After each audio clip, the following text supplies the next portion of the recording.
It can feel really scary to talk to people.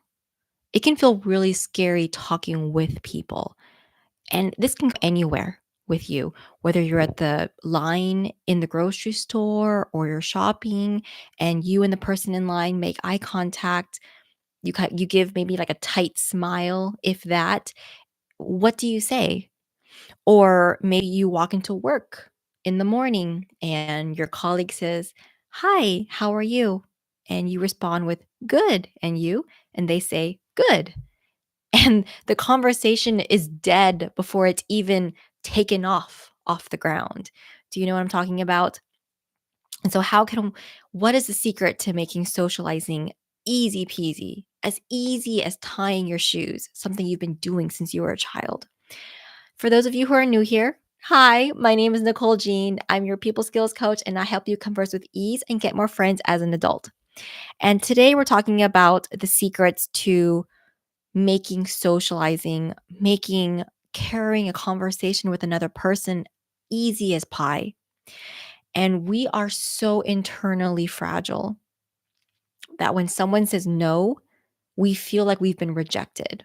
Like we're back in the 7th grade and our crush has rejected us from taking us to the homecoming dance. We feel this way. We have this internal fragility inside of us, like a little child, like a little preteen. And we worry that people will judge us, will reject us. They will think we're weird, we're boring, or we're dumb. And we have this innate desire to forecast the future. And if we see a chance of failing, if we see a chance of being judged, we would rather not try and not risk that judgment and that rejection. I want to tell you a story. When I was a little girl, years ago, when I was a little girl, I did a lot of extracurricular activities. My parents had me learn to play the piano, learn to play the violin. I did swimming classes. I did karate classes. I did, what else did I do? I did ballet and I did gymnastics. I did a lot. My parents enrolled me in a lot. They wanted me to learn how to manage my time, how to multitask, how to wake up early and have a schedule. And it was wonderful. I learned so many life skills from that. However, they also, along the road in past elementary school, like towards middle school, like 6th grade, 7th grade, they chose to slowly pull back on those extracurricular activities. They chose to stop paying for them. And I'm sure a lot of it was expensive. I mean, if any of you have kids, you know how expensive it is to have kids. But they also did it because they did not forecast that I would be a professional piano or violin musician. I would not be an Olympic swimmer. I would not be competing in karate professionally, competitively, or that I would be a professional dancer or gymnast in the future. And so they had me quit early on in my teens. They did not want me to spend the time to prepare, to practice because of the cost. And I don't mean just the financial cost to them. I mean other cost, like the time cost, the hours, the weeks, the years spent in practicing those activities, or the money costs, or even the stigma costs associated with, you know, doing something for so long, but you never get good at it. It was a waste. Was it all a waste? If you never become professional, if for example, if you love basketball and you practice basketball every day, you join sports teams, but you never go professional, there is a stigma that other people think it's a waste of time. It's a waste of your time. And so they didn't have me prepare and spend time practicing and investing my time in that for all those reasons. And so today, if the time comes that I have to play the piano or I have to swim 1 meter, I am not prepared. I can tell you for a fact, I am not prepared. The other day, I was playing the piano with my 3-year-old, and oh my gosh, I barely remember anything. Or even swimming. I'm a terrible swimmer. I will be the first to admit it. I am a terrible swimmer. I get water in my eyes. I don't even swim straight. If I start off at one area and I aim to reach the other side of the pool, I'll end up diagonal to the side for some reason. And I'm very slow. And so, what's the point of the story? The point of the story is everything requires preparation. Everything requires preparation. If you're a parent and you have a baby or a young child, a toddler, you know it takes at least an hour of preparation to leave the house, to go to the park or a play date. If you're in school, if you're in high school, college, post grad, undergrad, and you have a test coming up, you have an exam coming up, you need to prepare for it. You need to plan out and study for it. If you're performing at a piano recital, you have to prepare. You have to practice for days, weeks, months in advance. We are so busy praising the successful moment, the performance moment, the moment of playing at the piano recital, of receiving the A plus or whatever grade on your exam, or actually being at the park with your child and watching them smile with joy as they go down the slide or play on the swings. We forget to praise the preparation that we had to do, that it took to get there. And that's all in the background. That's all behind the scenes stuff that no one else sees. And that for us, for you, you push through and you don't even take the time to praise yourself for it. And so we're actually praising the wrong things. We're praising the wrong things. You're all watching me here on this live stream or you're listening to the podcast, and some of you might be saying to yourself, I wish I was as articulate as Nicole. I cannot do what she's doing right now. There's no way. And I'll tell you this, once upon a time, I couldn't do this either. I was just like you. But I spent so much time in preparation, in the background, behind the scenes. I spent 2 years majoring in communication as an undergrad. I have spent the last 7+ years as a nurse practitioner, practicing my conversation skills, talking to dozens of patients every single day. And I've been going on live stream here every week for the last 2 years. Almost 2 years. Every week without fail, I go on live stream. I turn on the camera, I hit live, and I talk.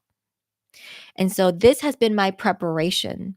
And so what you see today, what you are hearing today, you listening or hearing this message, this is the payoff of all of that preparation. But a lot of people get trapped in the moments of that, oh, carrying conversation doesn't work. I go mentally blank. I feel like an idiot that I want the ground to just open up and swallow me whole before other people can judge me and reject me. But the truth is I don't worry when things don't work. I'm going to tell you another story. So, when I got out of my emotionally abusive romantic relationship with my ex-boyfriend years ago, I was incredibly socially awkward. I felt incredibly socially awkward after being in a for several years emotionally abusive and isolating romantic relationship. I came out of it. I had to build my self-esteem and my confidence back up. I had no friends because he isolated me. I had no friends. I'd start from scratch. How to carry conversation, how to make friends, how to contribute to a conversation, how to contribute something interesting and get people excited to talk to me, to want to be my friend.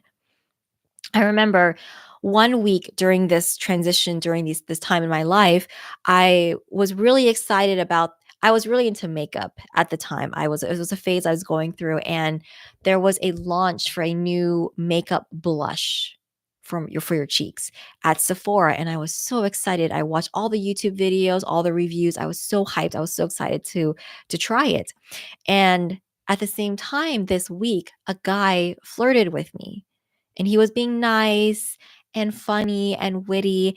And he asked me, what's new? What's going on?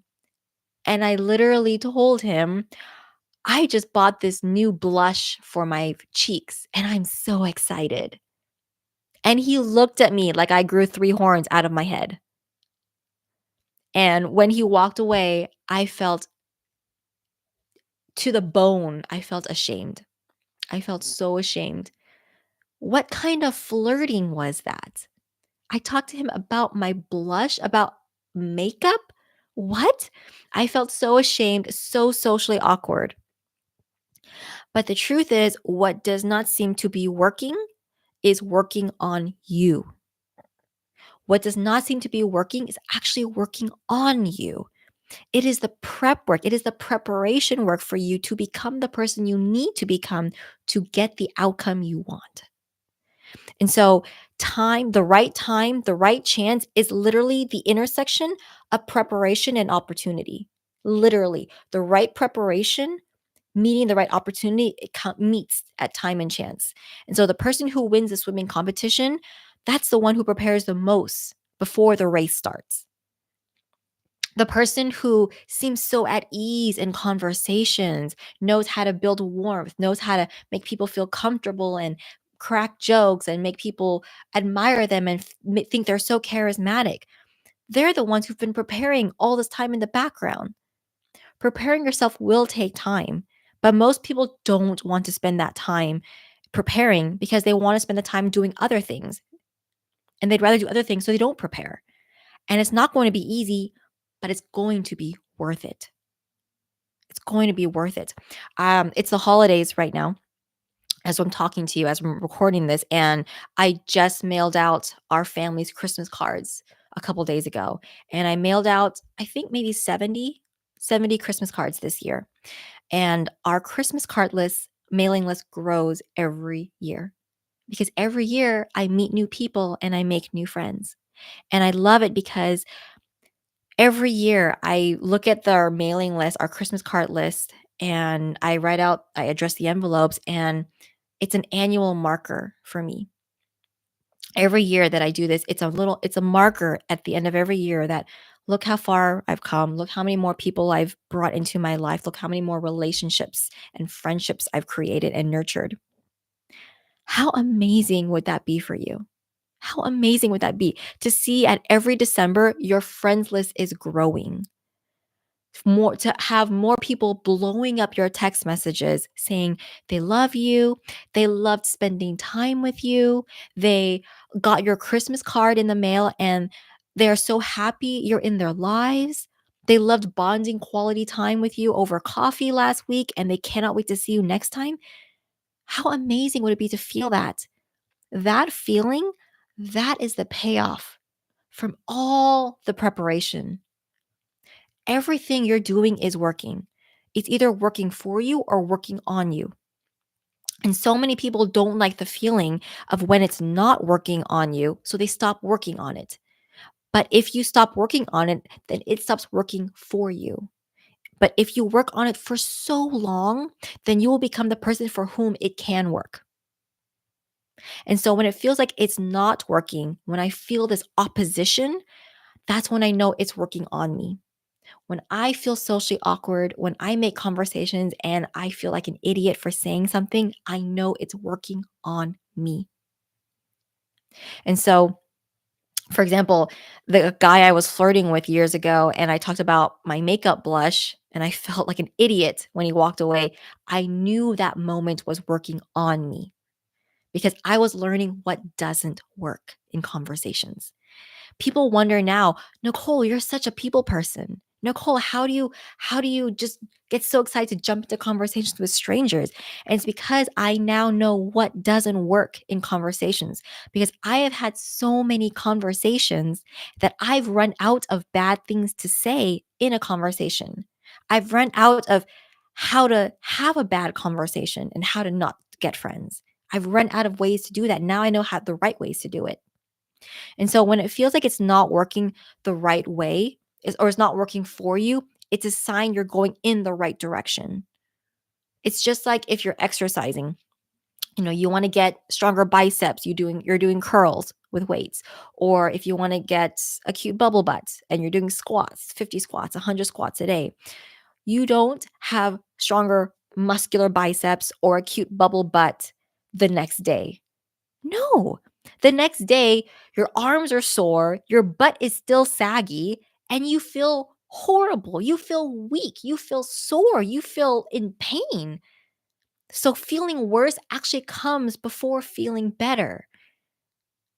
And so if you go through life avoiding every risk, every possible failure or rejection, you also avoid every reward, every rewarding feeling you can have by getting more friends.